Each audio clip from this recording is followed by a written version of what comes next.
She rejected the Galactic Accord, and Earth stood with her.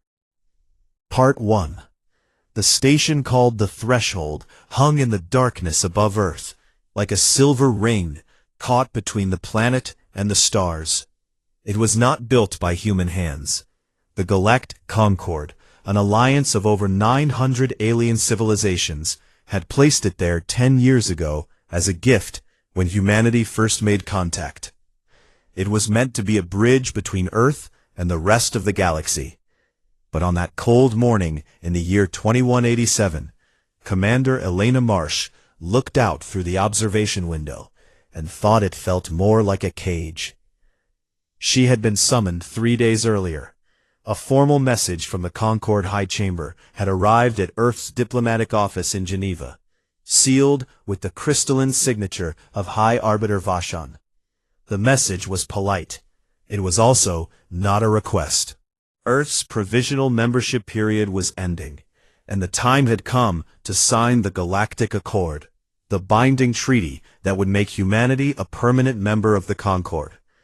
Elena had read the treaty once on the shuttle ride up. She read it again in her quarters aboard the Threshold. And then she called her team into the small briefing room at the end of the corridor and told them to sit down. There were 3 of them. Lieutenant Daniel Ortiz was her legal advisor, a quiet man with sharp eyes who had spent 15 years studying interstellar law. Grace Nolan was her communications officer, quick with words and good at reading a room. And there was Corporal Ben Harris, her security escort, who stood near the door and listened with his arms folded. Elena placed the treaty document on the table. It was displayed on a thin screen that glowed faintly in the dim room.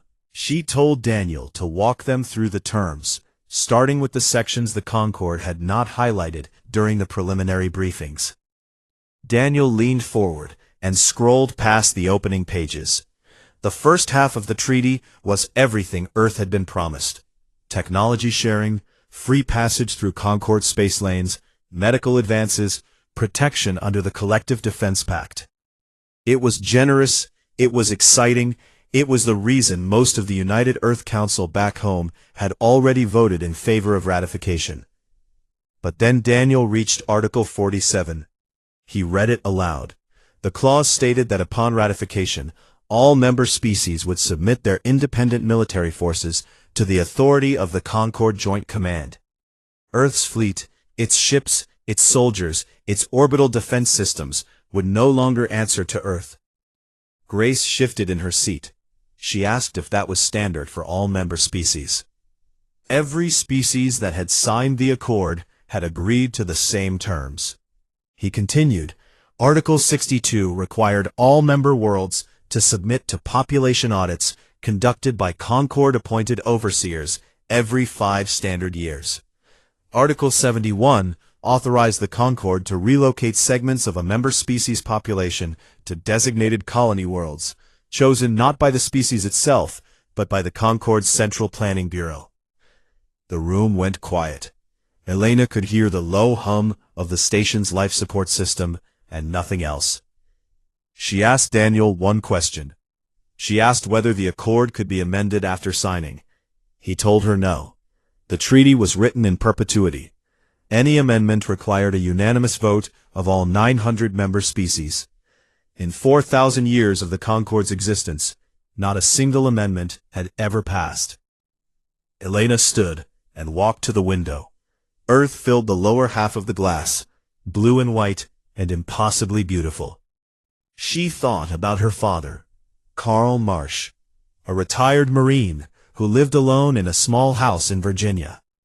He had told her once, when she was still a teenager arguing about college choices, that the worst deals are the ones that look too good at first glance. She had rolled her eyes at the time. She was not rolling her eyes now. That evening, she requested a private audience with High Arbiter Vashon. The Keth Dominion diplomat received her in a chamber filled with pale blue light. Vashon was tall, nearly 8 feet, with a segmented body covered in dark chitin and eyes that reflected the light like polished stones. He moved slowly and spoke with a deep, layered voice, that the translation system smoothed into something almost musical. Elena did not waste time on pleasantries.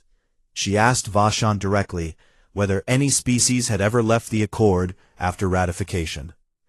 Vashon was still for a long moment. His mandibles clicked softly, a gesture that Elena had learned meant discomfort. Then he answered. He said no. He said the question itself was considered an insult among Concord species. Elena thanked him and left. She did not sleep that night. She sat in her quarters with the treaty open on the screen and read every clause, every subarticle, every footnote. By morning, she had made her decision. She told no one except Daniel, who simply looked at her and nodded, as if he had been waiting for it. The ratification ceremony was held in the grand amphitheater at the heart of the threshold. It was an enormous circular hall with tiered seating that rose toward a dome ceiling made of transparent material, so the stars themselves seemed to watch the proceedings. Delegations from dozens of species filled the tiers. The chamber buzzed with alien voices, clicks, hums, and frequencies that human ears could barely register. Elena, Daniel, Grace, Ben Harris, and 4 junior diplomats.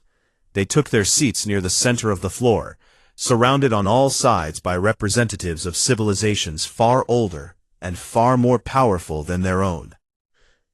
High Arbiter Vashon stood at the central podium and read the Accord in full.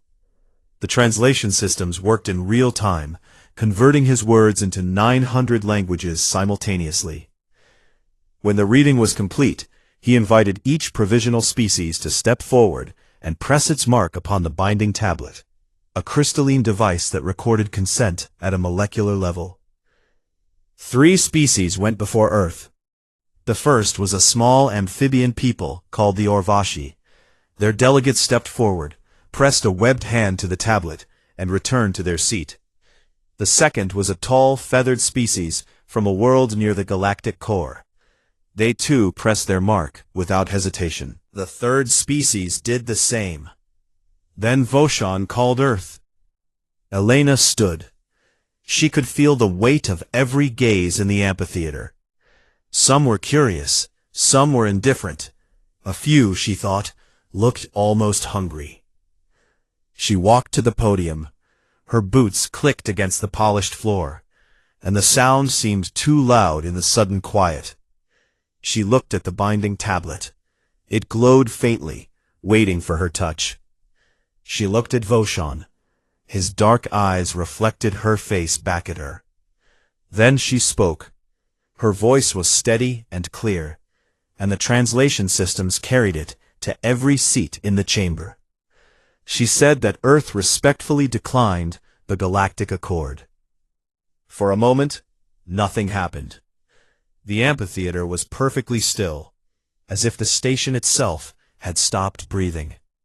Then a low murmur began to spread through the tiers, rising in volume until it became a roar of voices in languages Elena could not understand. Vashon stared at her. His mandibles clicked once, twice, and then went still. He said nothing. Elena turned and walked back to her seat. Daniel was pale. Grace had her hand over her mouth. Ben Harris stood straighter and placed his hand near his sidearm, not drawing it, just making sure it was there. They left the amphitheater in silence. Behind them, the noise continued to grow. But Elena did not look back. She had said what needed to be said. She rejected the Galactic Accord, and Earth stood with her. Part 5. The last hours were the quietest. Across the planet, people stopped what they were doing and looked up. There was nothing to see, not with the naked eye. The battle, if it came, would happen far beyond the reach of human sight. Out past the orbit of Neptune, where 2 fleets faced each other in the cold silence between worlds. But people looked up anyway, because that was all they could do. Admiral Holt stood on the bridge of the flagship, the EDS Resolve. The ship was not the largest in Earth's fleet, but it was the best armed and the fastest to respond. Holt had chosen it as his command vessel because it reminded him of the destroyers he had served on as a young officer. Compact, tough, and built to take a beating. Around him, his bridge crew worked in focused silence. Sensor operators tracked the Concorde fleet's movements. Weapons officers ran final checks. Communications officers monitored every channel. Aboard the Steadfast, Katie Brennan sat in the pilot's seat and watched the tactical display on her console. The Concorde fleet was a wall of red markers stretching across her screen, so many that they blurred together at the edges. Earth's fleet was a thin blue line in front of them. The Allied ships from the Dravani and the other unaligned species formed a second line behind, their markers scattered and uneven, like stars in a cloudy sky. Katie took a slow breath and placed her hands on the controls. In the bunker beneath Geneva, Elena stood before the main tactical display with her arms at her sides. Grace Nolan sat at the communication station, ready to broadcast to the world.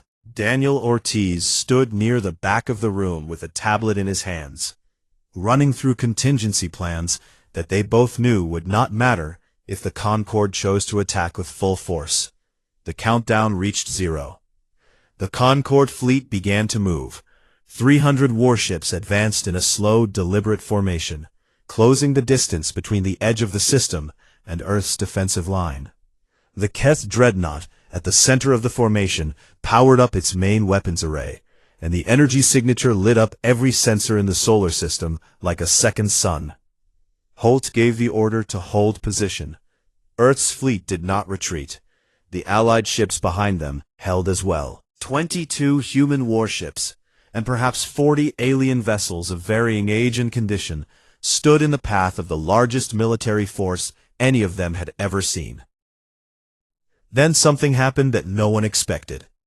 A transmission cut through every channel simultaneously, overriding Concorde encryption and human frequencies alike. It came from inside the Concorde fleet. A single ship, a mid-sized cruiser flying the colors of the Palathi species, broke formation. It moved sideways, away from the advancing wall, and came to a stop in the empty space between the two fleets. Its captain broadcast a message in clear, unencrypted language that every ship on both sides could hear. The captain said that the Palathi people had joined the Concorde 400 years ago because they believed in cooperation and mutual respect. He said that what was happening here was neither of those things. He said that his ship would not fire on a world that had simply asked to be left alone. The transmission ended. The Palathi cruiser sat motionless in the gap, alone and exposed.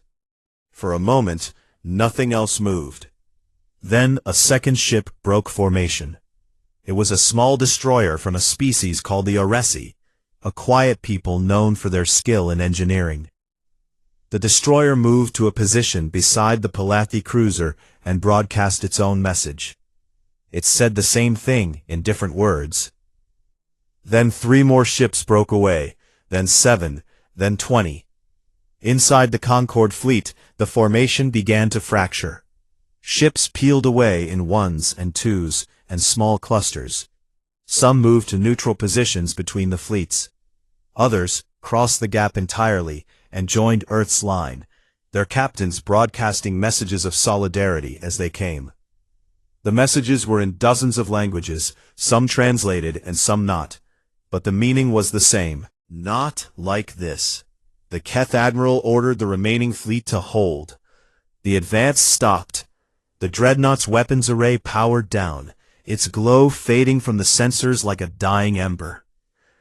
On the bridge of the Resolve, Holt watched the tactical display as the red markers scattered and rearranged. He did not smile. He did not celebrate. He simply exhaled, long and slow, and told his crew to maintain position. Katie Brennan watched the same display from the Steadfast. A Palathi cruiser was now sitting less than 1,000 kilometers from her frigate, close enough that she could see its running lights through the viewport. She stared at it for a long time. Then she let out a breath she did not realize she had been holding, and relaxed her grip on the controls. In the bunker, Elena watched the fractures spread across the tactical display like cracks in ice. Grace looked up from her station and asked what was happening. She said she was not entirely sure, but she thought the galaxy was waking up. Far away, aboard the Threshold station, the Concorde High Chamber convened an emergency session. The circular chamber that had witnessed Elena's refusal months ago was now filled with shouting, accusations, and something the Concorde had not experienced in 4,000 years of existence: genuine internal dissent. The Palathi representative stood and read the same hidden clauses that Elena had flagged: the military surrender, the population relocations, the permanent binding. He asked the assembled delegates how many of their homeworlds had been reshaped without their people's true understanding or consent. No one answered, but the silence was answer enough. The session dissolved without resolution. No vote was taken, no statement was issued. The cracks that Elena's refusal had opened were now running through the foundation of the Concorde itself. In the solar system, the Keth Admiral received new orders from the High Chamber. The orders were simple: withdraw. The blockade fleet turned slowly, like a great beast changing direction, and began to pull away from Earth's system. It took hours for the last ships to clear the sensor range. When they were gone, the space around Earth was open and clear for the first time in months. There was no grand treaty, no formal surrender, no dramatic moment of victory. The Concorde simply left.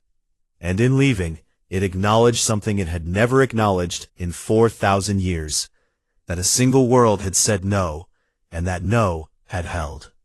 The days that followed were busy and strange. Earth's economy had to be rebuilt. Supply lines had to be reopened. The colony on Proxima Centauri needed emergency shipments. There was too much work to do for anyone to stop and celebrate properly. But Elena was already looking ahead. She reached out to the Dravani, the Palathi, the Ven Collective, and every other species that had stood with Earth during the blockade. She proposed something new. Not an alliance like the Concorde, built on control and hidden chains, but a compact built on a single principle: that sovereignty was something kept, not something given away. She called it the Free Worlds Compact. The Dravani were the first to join. Ren, the old ambassador with the scarred scales and the one good eye, pressed his mark on the founding document and told Elena that he had waited 200 years for someone to do what she had done. The Palathi followed. Then the Ven, the Orali, the Senth, and a dozen others who had been watching from the shadows and waiting for proof that resistance was possible.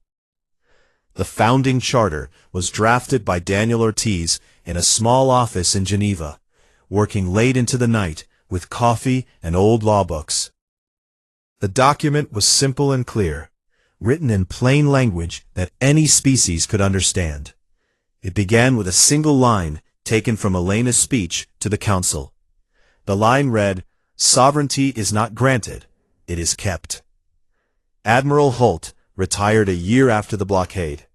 At his farewell ceremony on the Resolve, surrounded by officers who had served with him during the longest days of the crisis, he gave a short speech. He said that he had spent his entire career preparing for a war. He said the war never came. And he said the reason it never came was because one woman decided that freedom was not something you could negotiate away, no matter how good the offer looked. Katie Brennan was promoted and given command of a new patrol ship, assigned to escort trade convoys along the free space lanes that were being established between compact worlds. On her first day in command, she stood on the bridge and looked out at the stars and thought about the letter she had written to her brother Sam during the blockade. She had told him she was scared. She had been right to be scared. But she had also been right to stay. Grace Nolan became the Compact's first communications director, responsible for maintaining open channels between member worlds. She approached the job the same way she had approached every crisis during the past year, with honesty, clarity, and a refusal to let fear control the message. Elena did not attend Holt's ceremony. She was not on Earth. She was aboard a small diplomatic vessel at the edge of explored space, orbiting a world that had just made first contact with the wider galaxy. The species that lived there was young and cautious. They had detected signals from both the Concorde and the Compact, and they did not know which to trust. Their ambassador met Elena in a sparse room on an orbital platform that smelled like copper and rain.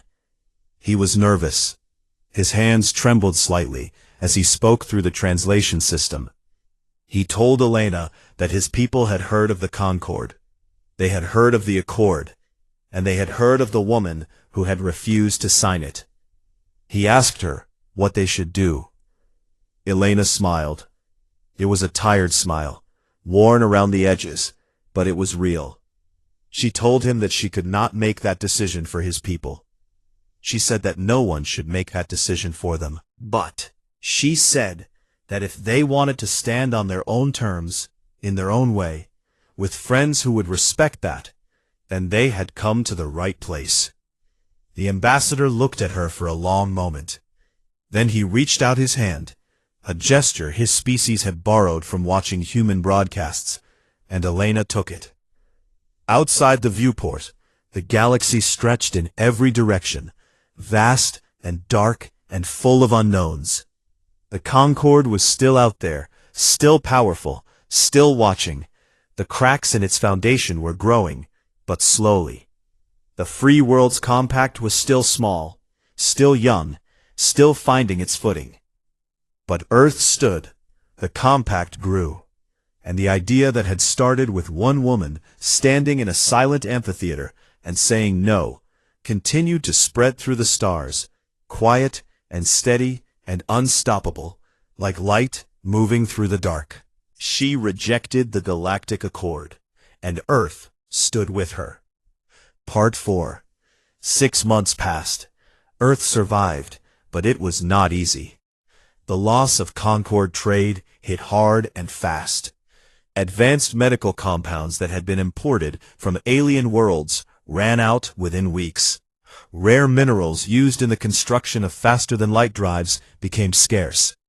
The colony on Proxima Centauri, which had depended on regular supply runs through Concorde-controlled space lanes, was forced to ration food and water. But humans adapted. They always did. Factories that had shut down years ago were reopened.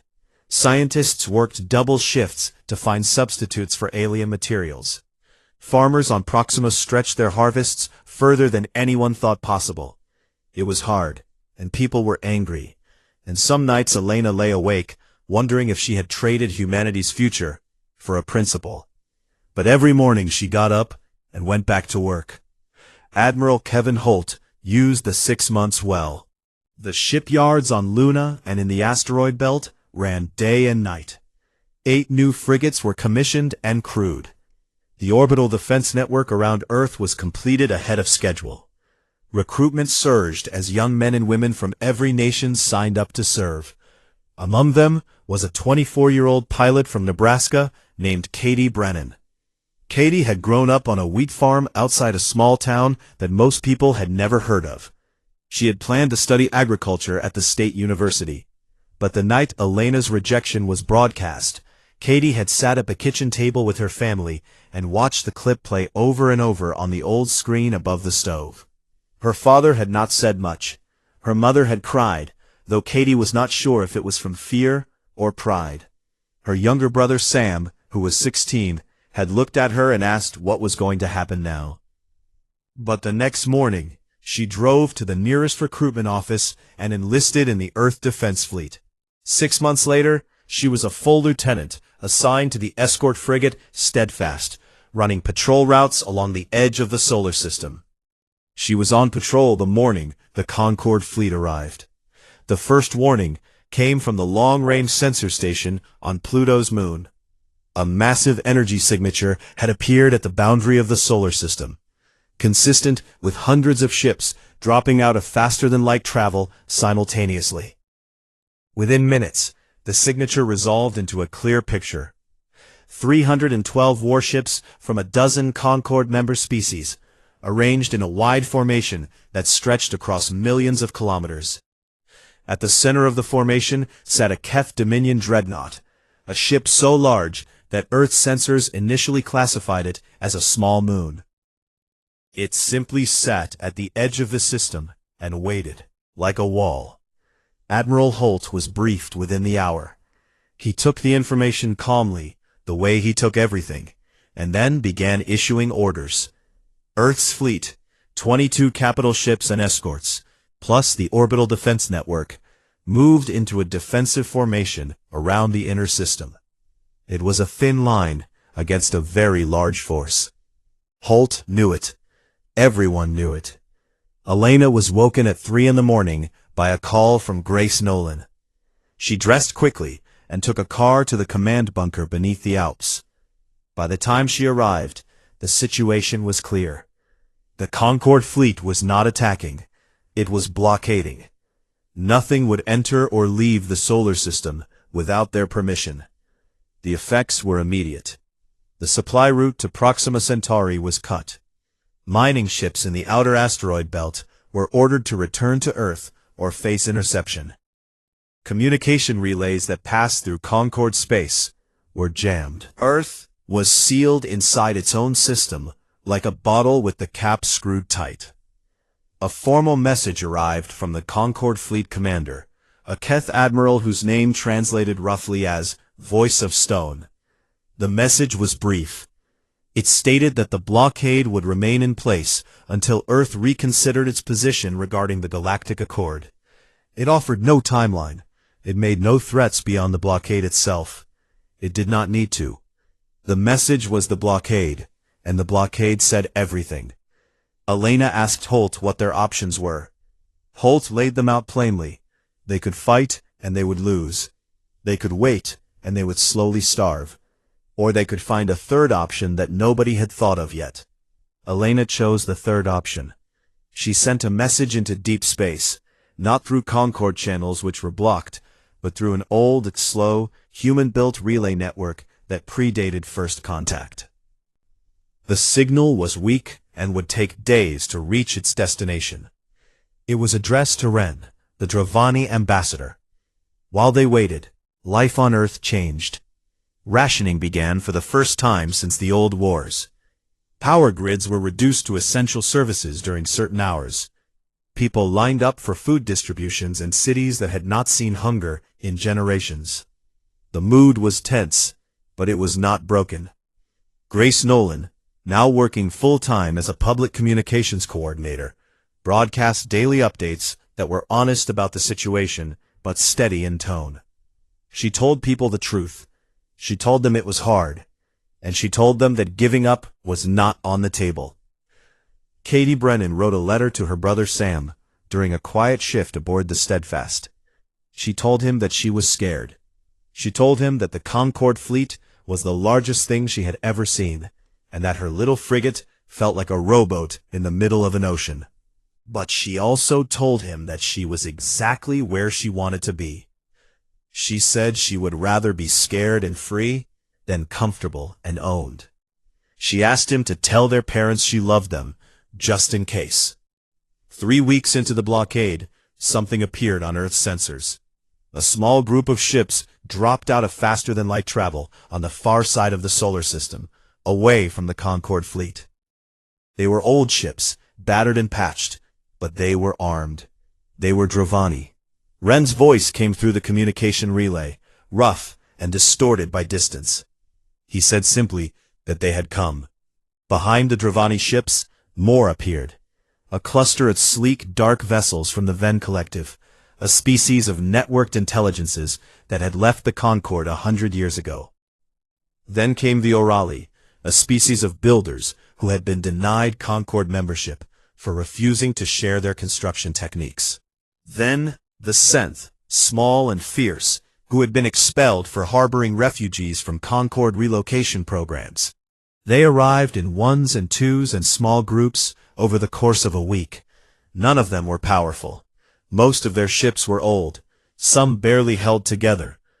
But they came, one by one, They took positions behind Earth's fleet, forming a second line that stretched across the system. Elena watched the tactical display in the bunker as each new group appeared. She did not cry. She was too tired for that. But something in her chest loosened for the first time in months. The Concorde fleet commander sent a new message. This one was addressed directly to Elena. It stated that the presence of unaligned species in Earth's system was an act of provocation, and that the Concorde would not be deterred by a collection of outcasts and failures. Elena read the message. Then she drafted her reply. She showed it to Daniel, who suggested changes. She showed it to Grace, who suggested different changes. She showed it to Holt, who read it once and said it was fine as it was. The reply was short. It told the Concorde that Earth's answer had not changed, that it would not change, and that if the Concorde wished to take by force what could not be given freely, then it would learn what humanity and its friends were willing to pay for their freedom. The Concorde fleet commander responded with a final ultimatum. Earth had 48 hours to surrender its sovereignty and ratify the accord, or the blockade would be enforced by direct military action. Elena gathered her team in the bunker. Daniel, Grace, Holt, and Katie Brennan, who had been called in from the Steadfast to represent the fleet's junior officers. They sat around the table and looked at each other in the low light. 48 hours.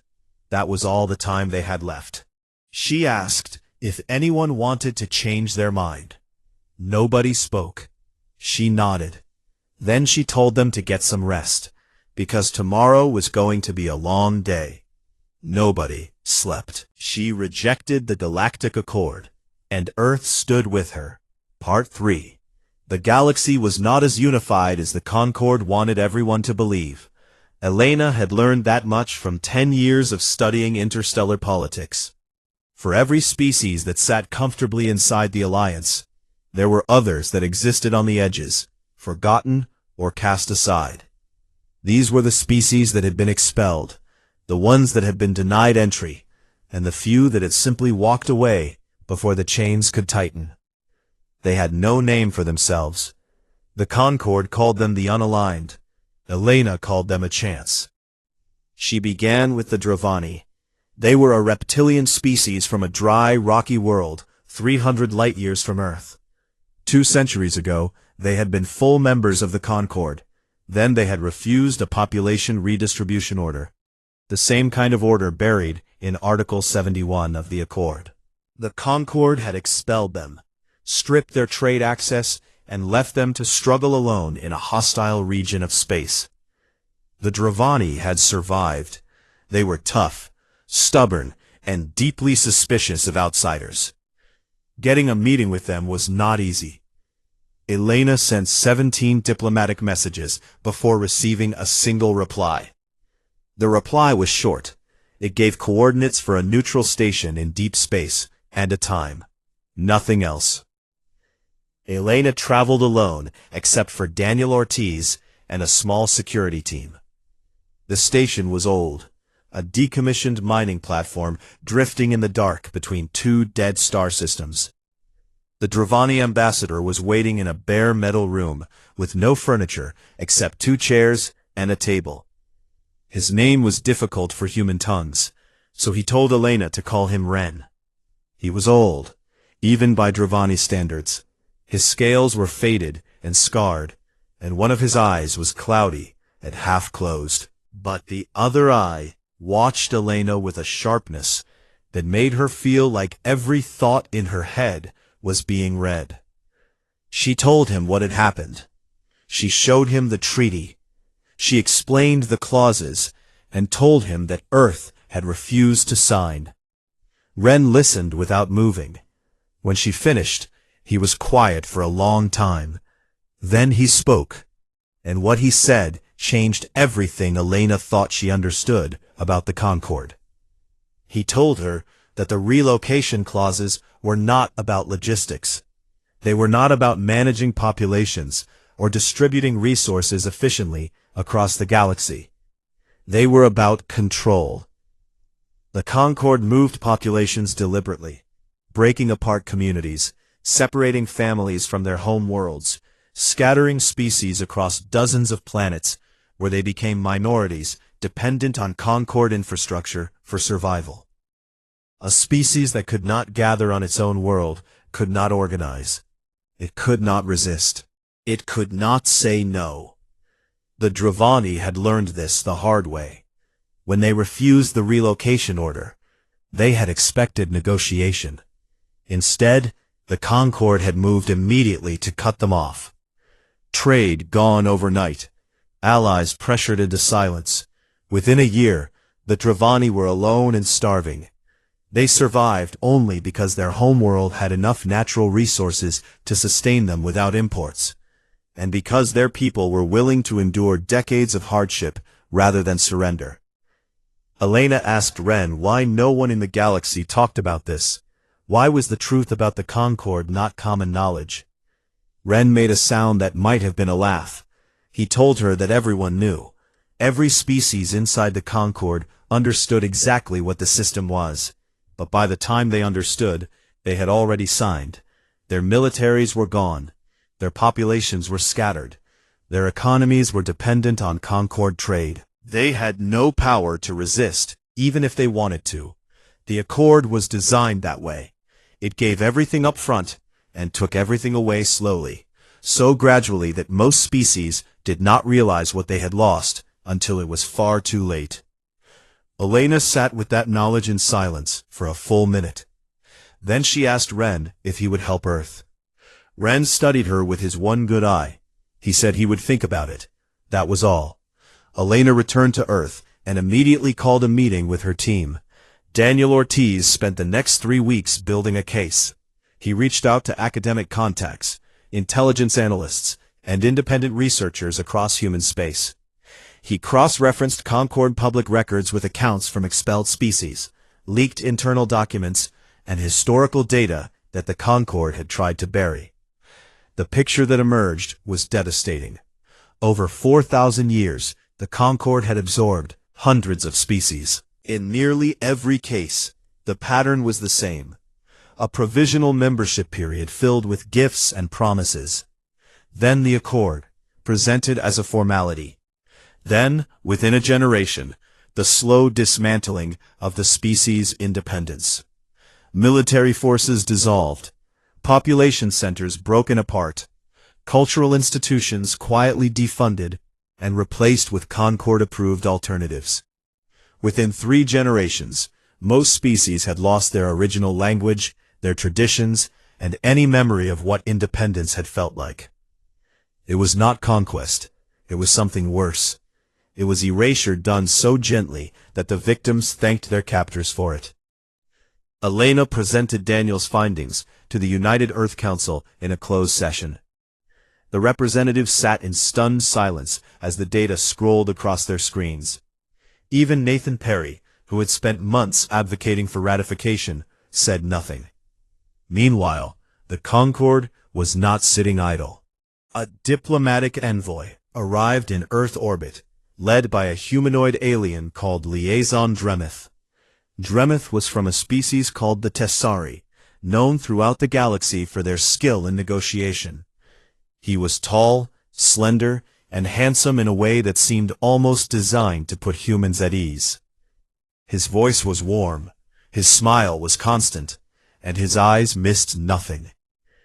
Dremeth requested meetings with individual council members. He was granted access, despite Elena's objections. Over the course of 2 weeks, he met with nearly every representative. He was charming and reasonable in each meeting. He offered private assurances. He hinted at concessions. He suggested that the troublesome clauses could be softened informally, even if they could not be changed on paper. And in quieter moments, behind closed doors, he reminded each representative of what the Concord's military could do if diplomacy failed. Elena confronted Dremeth at a formal reception hosted by the council. She found him standing near a window with a glass in his hand, looking out at the night sky over Geneva. She asked him directly whether the Concord had ever intended to give Earth a real choice. Dremeth smiled, and said that choice was always available.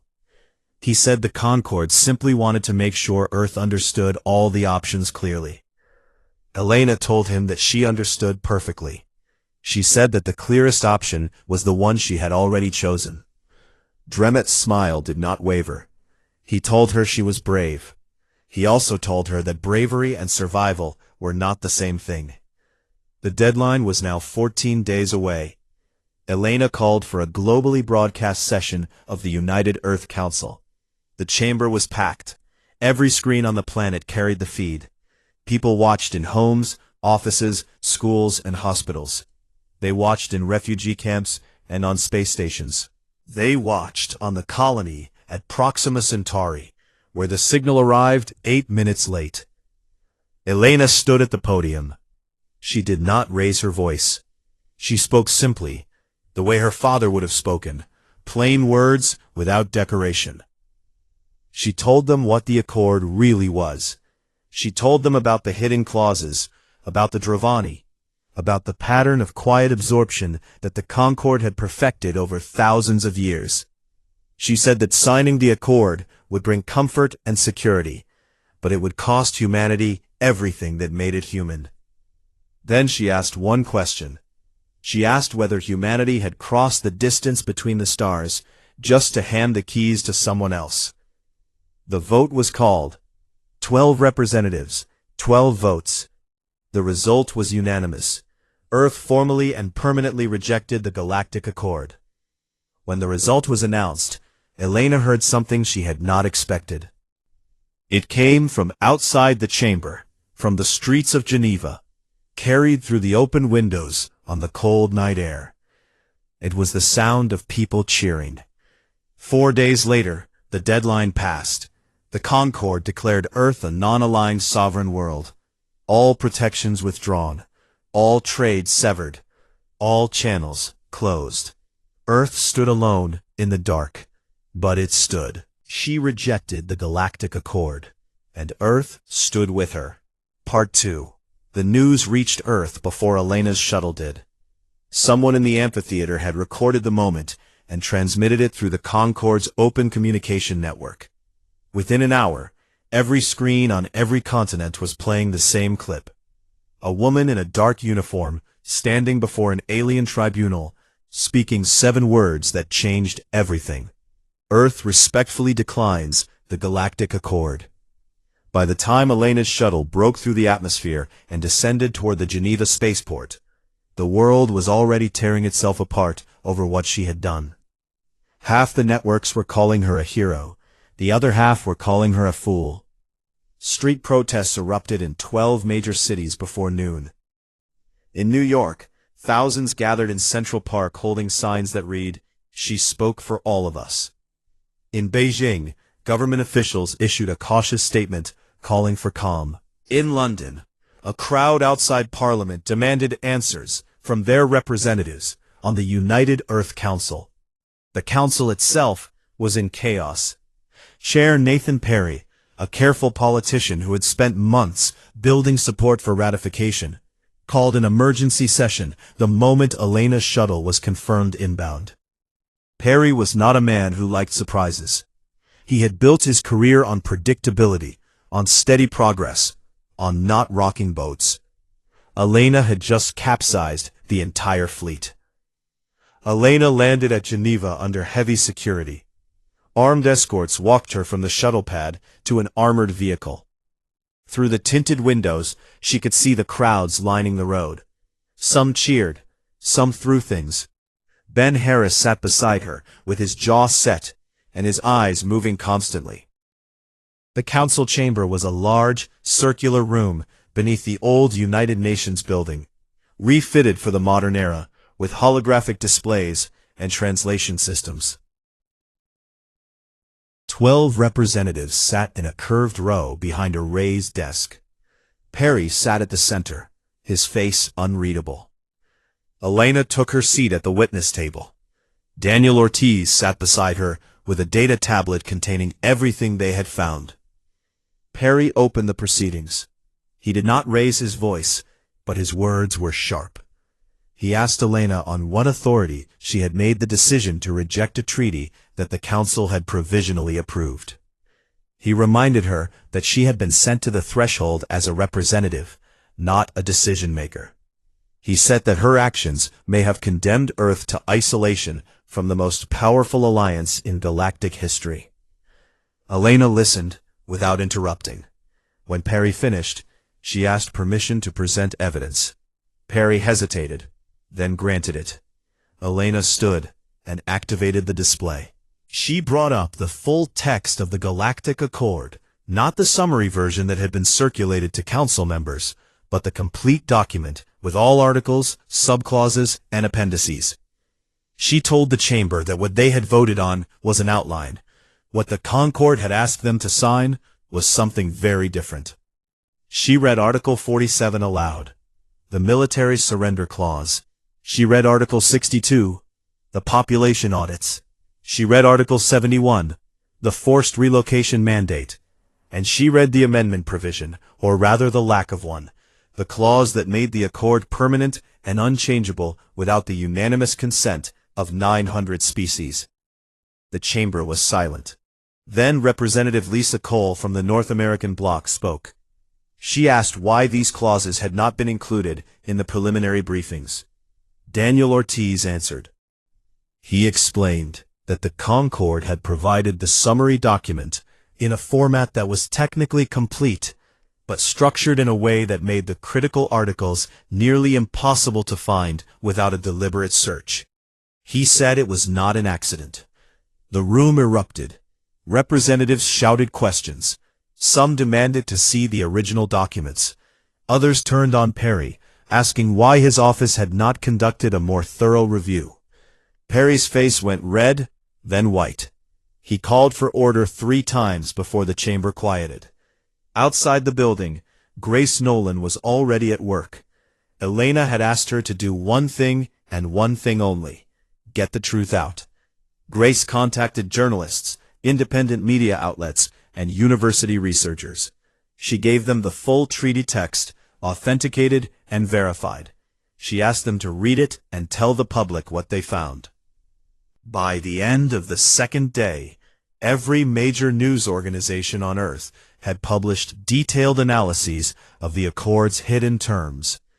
Legal scholars called the forced relocation clauses a violation of basic sovereign rights.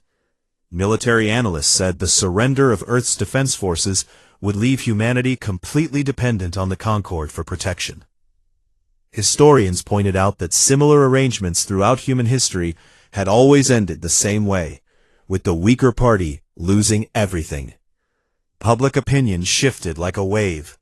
Polls that had shown 60% support for ratification flipped almost overnight. By the end of the first week, 63% of Earth's population supported Elena's decision. By the end of the second week, it was 71%. Nathan Perry read the numbers. He was a politician, and politicians understand numbers. He quietly dropped the formal inquiry against Elena. He did not apologize, and he did not thank her.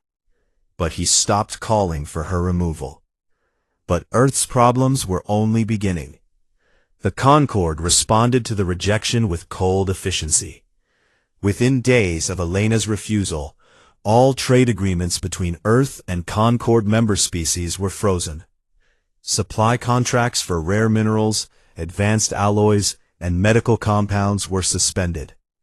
Concord ships that had been patrolling the space near Earth's system as part of the Provisional Protection Arrangement withdrew without warning or explanation. A formal communiqué arrived from the Concord High Chamber. It was addressed to the United Earth Council and written in the dry, precise language of galactic diplomacy. It stated that Earth had 60 standard days to reconsider its position and ratify the accord. If Earth failed to do so, it would be permanently classified as a non-aligned world, excluded from all Concord protections, trade networks, and diplomatic channels. The message carried no direct threats. It did not need to. Everyone understood what permanent exclusion meant. Earth would be alone in a galaxy full of civilizations that were older, stronger, and more advanced. Elena met privately with Admiral Kevin Holt in a secure room beneath the Swiss Alps. Holt was a broad-shouldered man in his late 50s, with gray hair cut close to his skull, and a face that looked like it had been carved from stone. He had commanded Earth's small fleet during the border skirmishes that first brought humanity to the Concorde's attention, and he was the only military leader Elena fully trusted. She asked him for an honest assessment. Holt did not sugarcoat it. Earth had 14 capital ships, 32 escorts of various sizes, and a network of orbital defense platforms that was still only half complete. The fleet was brave, the crews were well trained, but against the combined military power of the Concorde, they would last perhaps a week if it came to a real fight. Elena asked him if he thought she had made the right decision. Holt leaned back in his chair and looked at the ceiling for a long time. Then he said that right and smart are not always the same thing, but in this case, he believed they might be. He said he would rather fight for a free Earth than serve in someone else's navy. Elena nodded. She thanked him and stood to leave. At the door, she paused and asked him one more question. She asked if he could buy her time if it came to that. Holt looked at her with steady eyes and said he could buy her enough. 53 days remained. Elena went back to her office, sat down at her desk, and began to plan. She was not going to wait for the deadline to pass. She was not going to sit and hope the Concorde would change its mind. She was going to find another way. She pulled up a star chart on her display and began looking for allies.